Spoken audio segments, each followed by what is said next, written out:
Okay, let's unpack this. Um, in our world today, this increasingly digital world, some really fundamental values seem to have shifted, Mm-hmm. radically shifted even. Mm-hmm. And right at the heart of it, you find our very concept of, well, human life, Mm. individual agency. Right. Just think about it for a second.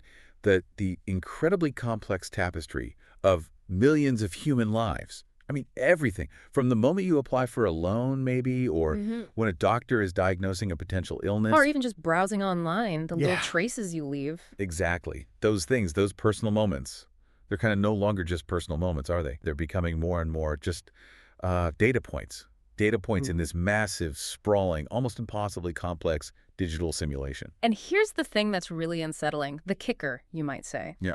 This data, collected, sorted, analyzed, it's now one of the most valuable treasures on Earth. Seriously, more precious than gold, strategically more important than oil. Because, look, whoever can control this data, whoever gets to understand and, crucially, predict what all these data points mean, well, they can quite literally control you. That's a heavy thought. It is. And if you're sitting there listening right now thinking, hang on, no, I have free will, my choices are mine, then yeah, this deep dive might feel a bit uncomfortable at first. It might even, upset you a little. Understandable. But my hope, really, is that it also opens your eyes, opens them to a painful truth, maybe, but ultimately an empowering one. Because today we're going to explore a system so powerful, so pervasive. It was actually named after one of the most mysterious and potent objects from Tolkien's The Lord of the Rings. Palantir. Palantir, a system that literally analyzes pretty much everything you do, constantly watching. And, unlike Frodo and Sam, who had this epic quest to escape Sauron's gaze, in our modern world, a simple escape from this digital eye, it's, well, in many ways, just not possible. That's right. So our mission today, our deep dive, is into the origins, the really quite shocking evolution, and the, frankly, pervasive reach of this system, Palantir. Mm-hmm. We're going to try and reveal how a system that was, at least conceptually, designed for knowledge, for insight, Yeah. how it pretty quickly morphed into this mechanism of, well, deception, fear, and surveillance, all-seeing surveillance. We'll connect the dots between, key historical moments, technological leaks that mostly happened out of public view, Right, in the shadows. and the really unsettling, often unnoticed influence the system has on our everyday lives. You might start seeing connections you never really noticed before. Okay, so to really get a handle on Palantir, we actually need to start not with the tech itself, but with the name. It's symbolic. Our journey kicks off way back in 1954. That's the year Tolkien first published The Lord of the Rings. Classic. And inside those pages, he introduced these profoundly mysterious objects. Their origins were ancient, almost mythical. I'm talking, of course, about the Palantir orbs, crafted by the great elven master Fëanor. And the name itself, Palantir, in the elven language, it means those who see from afar, or far-seeing ones. And that, right there, that's the first key detail, the foundational idea I want you to hold on to. This power of distant sight, seeing from afar. And here's the second detail, just as crucial for understanding this whole thing. While these Palantirs, these seeing stones, were originally meant for good, tools for communication, for gaining knowledge across huge distances, maybe preserving peace in Middle-earth, Right, the original intent. they got tainted. Their purpose got twisted by Sauron, the evil entity. They became tools of deception, instruments of fear, tools for surveillance, turning users against each other, corrupting their minds. So a double-edged sword from the start, almost. Exactly. This dual nature, a tool that starts benevolent but gets corrupted for a dark purpose, it's profoundly significant. You see, symbols, they hold a much bigger place in human history and, frankly, in corporate strategy than we often give them credit for. How so? Well, sometimes a symbol represents a really deep belief or maybe an overarching mission or just a guiding idea. And trust me, many powerful companies, many organizations, they use symbols meticulously, carefully, to convey their true purpose, even if it's subtle, to those, in the know. Right. And one person who definitely attaches incredible importance to symbols like this, a visionary, often called, maybe slightly dramatically, the Dark Prince of Silicon Valley. Peter Thiel. Peter Thiel. He chose the name Palantir for his company precisely because he admired Tolkien's work so much. But like you just said, it wasn't just for looks or some literary nod. No, not at all. He chose it because, and this is him saying it, it fulfills exactly its purpose. That choice, that specific philosophical alignment with a tool of immense double-edged power. Huh. Well, friends, that's the foundation of what is arguably one of the most pervasive, strategically dangerous systems on Earth right now. And to really get the motivation behind Palantir, why it was developed, its ultimate goal, we need to jump forward in time again to a moment that just reshaped everything, the global power landscape. Let's go back to the early 2000s, specifically September 2001. September 2001. Yeah, we all know what happened then. The world changed completely after the horrific events of that month, the collapse of the Twin Towers in New York. A turning point. Absolutely. And in the immediate aftermath, you had this surge of public support, this desperate need for better security. And the people, controlling the USA, they started introducing new, really unprecedented measures. Understandable, in a way, given the shock. Yeah, but one of these was this incredibly audacious initiative. It was called the Total Information Awareness Project, TIA for short. TIA, I remember the name. And the scope was just breathtaking. It proposed combining all citizens' emails, all credit card spending records, phone call logs, basically every single digital trace you left behind. Everything. Into one single colossal database. Oh. All justified, of course, in the name of fighting terrorism, preventing future attacks. This wasn't some small thing. It was aiming for total domestic surveillance.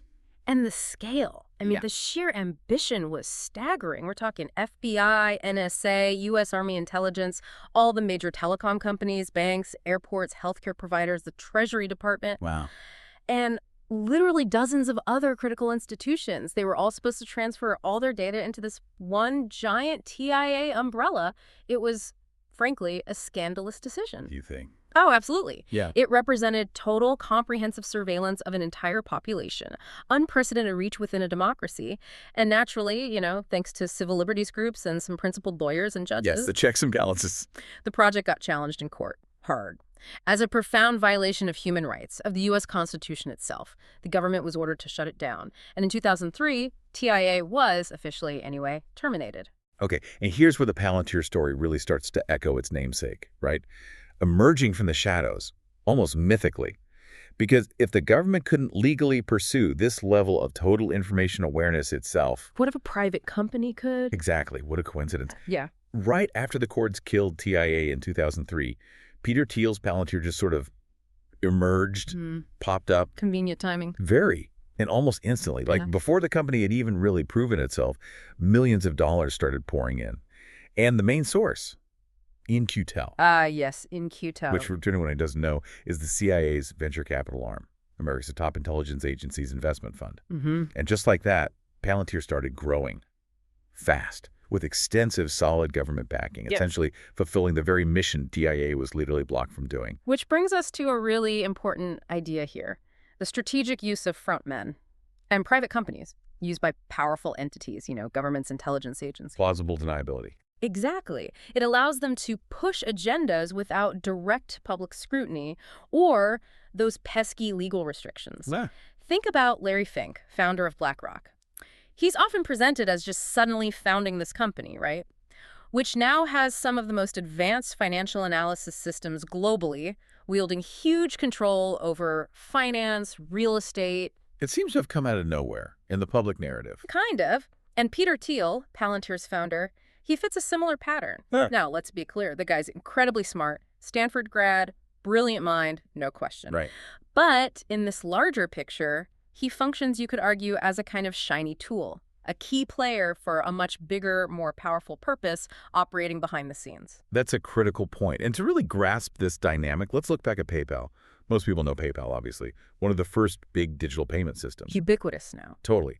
The story you usually hear, the media narrative, is always about these brilliant young guys, starting with hardly any money. The garage startup myth? Pretty much.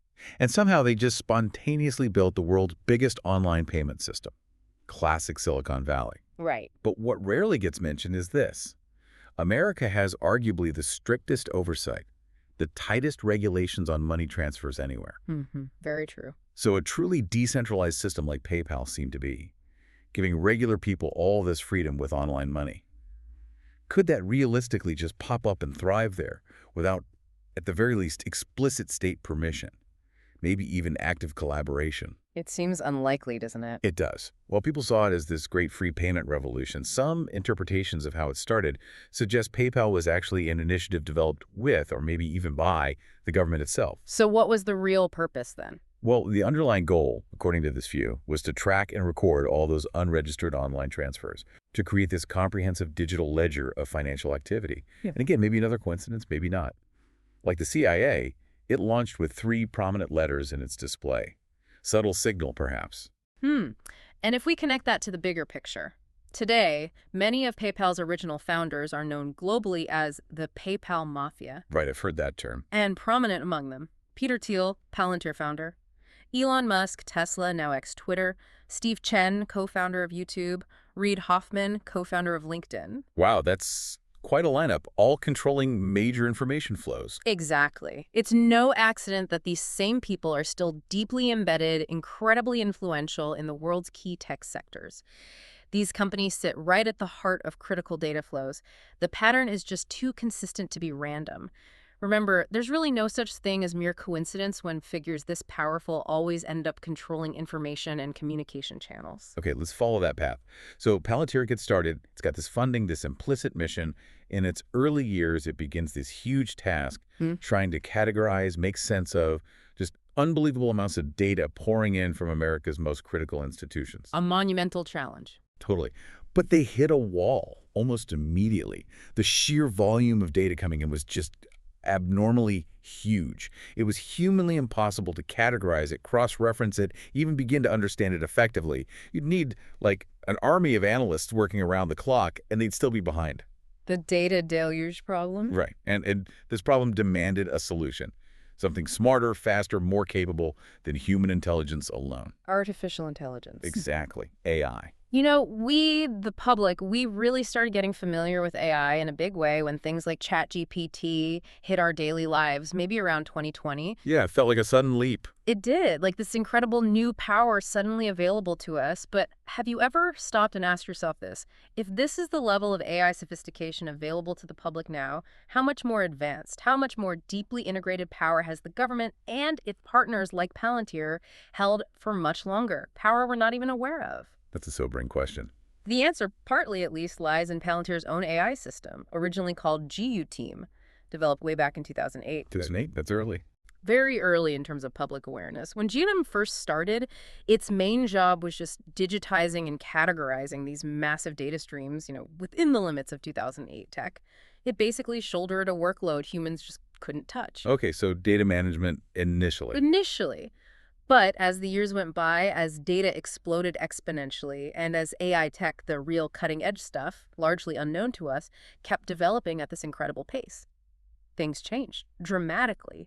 GeoTIM evolved. It became one of the most sophisticated and, some would argue, potentially dangerous digital beings in the world, far beyond simple sorting. Okay, so it evolved from sorting data to what? Let's get concrete. Can you give some examples of how this power shift actually manifested? Absolutely. Think back to the NSA's X-Keyscore program, the one Edward Snowden famously blew the whistle on. Right, X-Keyscore. That system tracks things like, okay, which website did you visit? How long were you there? What did you look at? It compiles all your digital footprints, every click, search, interaction into this detailed profile. Standard tracking, maybe? But it goes further. This, let's call it dark artificial intelligence. It doesn't just store those footprints. It compiles them into a living, evolving profile, and then it scores you or leverages that profile. It evaluates your perceived threat level, maybe predicts your future actions. It assesses your digital worth, your potential, based on your online life. Wow. Okay, that's more than just tracking. And what's really fascinating and honestly deeply disturbing is how this evolved into predictive control. Palantir's system now doesn't just look at what you did. It analyzes these huge piles of data from local police, the FBI. What kind of data? Your criminal history, sure, but also financial records, social media activity, your age, race, who you hang out with, your perceived social circle, even where you physically go. So a total life picture. Pretty much. And then it calculates with supposedly alarming precision your potential for committing crimes. Free crime, like in the movies. Kinda, yeah. And when this calculated potential hits a certain level, it can trigger active surveillance, recording you, monitoring you, often without you ever knowing, even if you've done absolutely nothing wrong. That's terrifying. Was there pushback when this came out? Well, when details of this predictive policing leaked back in 2018, it definitely caused a stir in the US, some outrage. But astonishingly, there wasn't a massive, sustained public reaction. It sort of faded. What does that say about us that we're maybe getting used to this stuff? That's a good question. And look, even these examples sound pretty incredible, right? But hold on, because with the post-2020 explosion in AI capabilities, Palantir has reached a whole other level. It makes me think of George Orwell's 1984, that terrifying idea of Big Brother, this omnipresent power watching everything, hearing everything, controlling everything. A classic reference for this topic. And many of us read that and thought, nah, that could never really happen. But now, well, in many ways, it kind of exists. And this modern Big Brother is arguably even smarter than any single human could be. How so? How is it smarter? Well, GUTM, Palantir's AI, equipped with these incredibly advanced algorithms, it's not just sorting data anymore. It's actively making sophisticated sense of the data, drawing complex inferences. And then it decides where humans should focus their attention, where resources should go, what actions to take. It prioritizes based on its predictive models. It's guiding the decision makers. And this raises fundamental questions about who's really in control, doesn't it? Think about military operations, Afghanistan, Iraq, other parts of the Middle East. Palantir was crucial. Yeah. It wasn't just observing, it was actively predicting things like roadside bomb placements. It did this by analyzing drone feeds, satellite images, combining that with intercepted communications, even the behavioral patterns of local people being monitored. So pattern recognition on a massive scale. Exactly, identifying anomalies, potential threats, with remarkable accuracy. But more disturbingly, it also analyzes the environments and profiles of people deemed at risk. And it's used to identify and potentially eliminate individuals classified as potential attackers before they're even recruited by some group. Preemptive elimination based on a profile. Yes, this pre-crime intervention idea, it's a profound shift in military and intelligence strategy. It raises huge ethical questions about targeting people based purely on predictive models. Absolutely. Remember that story about the Trump administration ordering a bombing of a wedding in Yemen? Vaguely, yes. Tragic. The justification reportedly involved a mass execution based on Palantir's analysis. A chilling calculation. If we assassinate this person, then whoever knows them will likely react violently and become hostile later. It was a preemptive strike based on anticipated future hostility. Killing people based on what an algorithm predicts their friends might do. That seems to be the implication. And connect this to modern warfare now. Look at Israel's recent strikes on Iran. Palantir provides instant access to these vast digital footprints, intelligence data. This allows almost immediate, incredibly detailed analysis, tracking individuals, pinpointing their exact location inside a building, Facilitating the strike. and guiding a missile right to a specific bedroom, for example. The speed, the precision, it's unparalleled. Okay, this is where it gets really personal, right, for everyone listening. Because if you have one of these devices in your hand right now, Your phone. or one of these smartwatches on your arm, or really any smart device in your home that has certain types of chips inside, then you are, in a very real sense, kind of caught in Palantir's web, whether you realize it or not. It sounds like hyperbole, but... Yep, maybe it isn't. Yeah. Let me give just one small but I think profound example. Okay. What's fascinating and, deeply unsettling is the hardware level of this surveillance potential. Think about this. Pretty much all Intel chips made after 2008 and all AMD chips made after 2013. They contain a hidden, separate microprocessor. Not the main CPU we think about. No, totally separate. Intel calls it the management engine. AMD has the platform security processor. Yeah. The official purpose is remote management for IT guys, even if your computer's off or the OS is messed up. Okay, it sounds useful for IT. Maybe. But this microprocessor runs completely independently of you. Your operating system, your software, it's below all that, at the hardware level. So even a firewall. It can theoretically bypass software firewalls because it operates beneath them. This means it could potentially monitor your internet traffic, other activities, and indirectly offer that data up or make it vulnerable to systems like Palantir. Wow, okay. That's fundamental. And look, that's just the main chip in your computer or laptop. We're not even getting into the wireless communication chips and phones, smart speakers, smart fridges, all that stuff. Yeah, it's everywhere. This realization that the very hardware might have these backdoors or vulnerabilities Yeah. can make you feel incredibly paranoid. And that's exactly why you see Countries now racing to produce their own semiconductor chips. They get this vulnerability. National security at the silicon level. Absolutely. But unfortunately for them, in terms of advanced chip design and influence, the U.S. is already way ahead. So Palantir's power, it's not just for spies and soldiers then. Oh, no, not at all. In fact, arguably, it's on a path to gaining absolute unprecedented power over the very fabric of society itself. The segment, it really wanted to influence, maybe control, right from the start. How does that work? You mentioned the digital footprint earlier. Right. We all leave one. And you might think, so what if they know where Uncle Hassan gets his coffee or what movies I stream? Seems trivial. But that's missing the point. Society isn't just millions of isolated people. It's an interconnected structure. It acts and reacts together, especially during big social, economic, or political events. Like a complex organism. Kinda. And whoever can accurately predict, understand, and subtly direct that structure, well, they effectively rule the world. Palantir systems analyze what you do online, your health data, your tastes, music, food orders, everything, and creates this incredibly detailed, dynamic profile of you. Okay, so they build a profile. Then what? Well, this is where we split between, let's say, innocent, using these profiles to show you targeted ads you might actually like. Which is already kind of creepy. Right. And the truly dark, pervasive side. Palantir, using its advanced AI, has this terrifying capability to create what's called a digital twin for operational planning. A digital twin? Of what? Of anything, really. A city, a country. Imagine the system creates a complete digital Turkey in a virtual environment. Okay. It analyzes this digital copy, city by city, village by village, down to individual citizens. It creates profiles of all of us, copies our likely behaviors, our reactions, and puts us in this virtual world. Like a giant simulation game. But with real data and predictive power.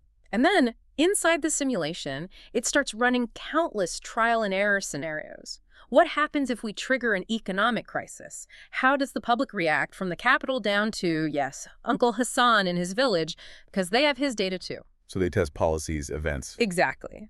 Simulate attacks, climate disasters, political shifts, maybe thousands of different intersecting scenarios. They run them over and over until they find the sequence of events that produces the outcome the powers in control want. And once they find the winning scenario in the simulation. Well, what's left? At the right moment, making the right moves in the real world, they launch an operation against the real Turkey or Germany or France, aiming for a highly predictable outcome because they've already wargamed it extensively. Wow. Okay, remember at the start I asked everyone to remember the Palantir stones from Tolkien. How they started as tools of knowledge, but became tools of control and fear under Sauron. The parallel. Do you see now why I stressed that? This transformation, insight turning into subtle, predictive manipulation. It's not just fantasy anymore, is it? No, it isn't. And don't just think state versus citizen here. Imagine you run a company. Your competitor gets their hands on similar AI, maybe from a Palantir-like system. Okay, corporate espionage 2.0. Pretty much. They could create a digital twin of your business, your key people, your market strategy, then run thousands of scenarios designed to undermine you, destroy you. Find the perfect attack vector. Exactly. The most successful scenario from the simulation then gets quietly put into action in real life. Maybe indirect attacks, smear campaigns, stock manipulation, IP theft, all designed to ruin you, often without you even knowing where it's coming from, and often weaponizing social media. Which you called the greatest execution power of our time. Arguably, yes. And remember the PayPal mafia. Thiel, Musk, Hoffman, Chen. These guys, through their companies, still hold significant sway over major social media platforms and the financial system. Now that we've kind of sketched out who controls them, or at least their deep connections, when some crazy, seemingly random trend explodes on X or anywhere else, do you really think it's just the spontaneous work of someone like Elon Musk acting erratically? Or is it maybe something more coordinated, something orchestrated by those hidden powers that backed these figures from the start? It makes you look at things differently. I think from now on, you really should look at things critically through that lens. Okay, again, some people listening might think this is getting into conspiracy theory territory. It sounds extreme because the implications are just so huge. Understood. That's why I want to ground this again with some undeniable real-world events that have already happened. Let's take the Cambridge Analytica scandal. That blew up in 2018. A huge story. Right. It involved getting hold of data from over 50 million Facebook users without proper consent. And this data wasn't just sitting there, it was meticulously analyzed to figure out people's political views, their psychological Their profiles. fears, their desires. Exactly, their deepest buttons to push. And this insight was then used to launch these highly sophisticated, targeted ad campaigns, specifically designed to subtly shift how voters felt, to sway election outcomes. Most famously, the 2016 U.S. presidential election. So manipulating voters on a mass scale. Essentially, yeah. Yeah. Millions of people went to vote thinking they were making their own free choice based on, information they'd gathered. But in reality, they were often responding to a carefully engineered propaganda process driven by AI algorithms. And the Palantir connection? Well, while Cambridge Analytica wasn't owned by Palantir, the type of data processing, the predictive analytics they used to manipulate people like that, that's precisely what systems like Palantir are built for. It was a stark demonstration of how this tech can influence major world events, contributing to things like Trump's unexpected win. And there's an even darker example, maybe, directly from Facebook itself. This ethically dubious experiment they ran back in 2014 called the emotional contagion experiment. Emotional contagion. Sounds ominous. It was. Facebook secretly manipulated the emotional states of around 689,000 users. They did it by deliberately changing the posts they saw in their news feeds. How? One group was shown significantly more negative posts. They filtered out the positive stuff, and guess what? That group's own posts started becoming more pessimistic. Wow. Then they did the opposite. For another group showed them mostly positive content, and their posts became more optimistic. So they proved they could directly manipulate mood online. Vivid, undeniable proof. Social media algorithms can directly influence moods and therefore subtly shape thinking, perceptions, actions. When this experiment became public, obviously there was a massive outcry. I bet. People started asking really critical questions like, could the CIA or another agency lean on Facebook to use these methods? Maybe to deliberately spark unrest, destabilize a country like Sudan? Or could Zuckerberg himself interfere in an election just by tweaking the algorithm? The answer, based on their own research, seems clearly, disturbingly obvious. Yes. Okay, one more example, and this one points to the future, and it's truly chilling. Back in 2019, a researcher in China, Li Baocan, developed an AI system. Its purpose: to generate incredibly realistic, fake social media profiles. Fake people. Bots. Super realistic bots, ghost accounts. At first, they just act like normal users, share everyday stuff, build trust, blend in. Indistinguishable from real people online. Okay, so they establish credibility. Right.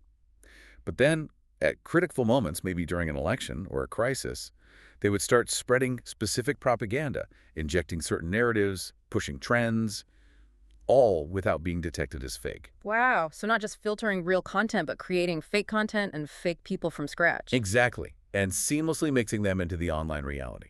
What this means is today, thanks to AI like Palantir and similar tech spreading everywhere, telling what's real from what's carefully faked is getting harder and harder. The lines are blurring. Completely.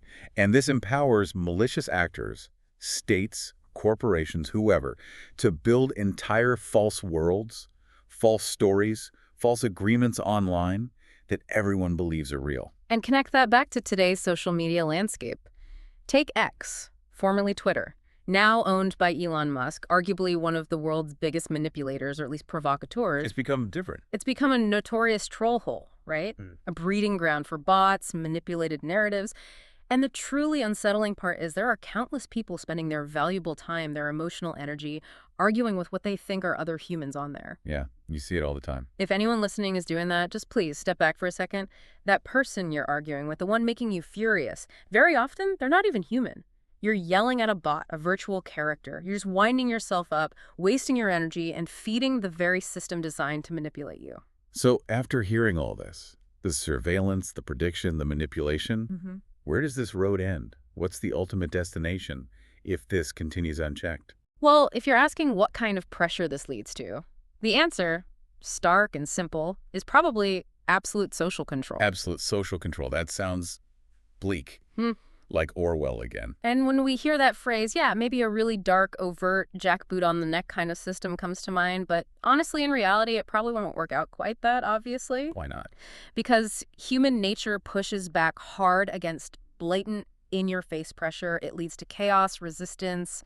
Things get unpredictable. Right. People rebel. Exactly, which is why the people who created and now wield this system, they use tools like Palantir tools, now capable of sophisticated emotional analysis to guide you, influence you, without provoking you into open revolt.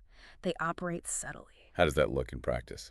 Like, say they detect society is starting to notice something inconvenient. People are questioning a particular narrative, maybe getting too close to an uncomfortable truth. Hop. Suddenly, with the speed of AI analysis, maybe an economic crisis pops up, or some minor regional conflicts flare up, or just some juicy political turmoil. A new agenda is instantly created, perfectly packaged, served up to the media. And attention is diverted. Immediately, attention diverted. This, unfortunately, is the really insidious dark side of AI. Look, I genuinely believe AI, in its pure form, holds incredible promise for humanity, solving huge problems, achieving amazing things. The potential is there. Absolutely. But it's also true that humans, with the capacity for, well, let's just say things even the devil might not consider, humans can now use this incredible tool for their own, often deeply flawed purposes. And what you get is this almost unimaginable system of control and manipulation, all wrapped up in the language of efficiency, security, necessity, like Palantir, supposedly founded by a young idealist who loves democracy. Okay. If you're listening to this and feeling, I don't know, powerless, maybe deeply paranoid. Which is understandable. It is. But I want to assure you, you shouldn't feel that way. We don't just have to roll over and accept this. Now that we kind of understand the game, the mechanisms, we can start to push back. We can beat the system together. Ow! Well, I'm not going to stand here and shout, down with Palantir, like some big revolutionary thing. That's not the point. Instead, I'm saying you can make conscious choices. You can choose to stay away from this system, or at least limit how much it touches your life. Practical steps. Exactly. It starts with simple, intentional decisions. Like instead of automatically logging into X every night and just mindlessly scrolling through whatever trending topic they've manufactured, maybe getting into pointless arguments with bots. Just close your account. Delete the app. Disengage from the manipulation engine. Right. Look, following the news, staying informed, that's important. Responsible citizenship. But it's totally different from losing your mental health, getting filled with rage, feeling lost in fake agendas, or falling for the narrative that there's zero good left in the world. You control what you consume. It's about reclaiming your focus, your energy. You only get one shot at this life, right? And the world keeps changing. It doesn't wait for anyone. So true. While everyone's online sharing pictures of a burned forest, instead of just sharing the image, maybe go plant a tree. Then share that. Share the action. Make a real impact. Yeah. Is everyone sharing pictures of starving animals? Don't just share. Go feed some yourself if you can. Share that. Is everyone online wailing? Are we finished? Is everything ruined? Instead of just echoing that despair, build something. Create something, however small. Share that act of creation. It's what humanity has done for millennia. Connect with the real world again. Exactly. Real life is still happening out there. You won't change anything by just sitting on the couch, wasting precious hours glued to social media feeds full of bots moaning, "Oh no, we're doomed," while your life slips by. Stop living a life designed around things you can't really afford emotionally or financially. Focus instead on adding genuine value. Do whatever good you can, big or small, tangible stuff. That's where your real power, your agency, lies. In this current era, this intense phase, it won't last forever, as things like robotics, AI continue to advance, as space mining maybe becomes a real thing. The world is heading towards being a very different place. I really believe that.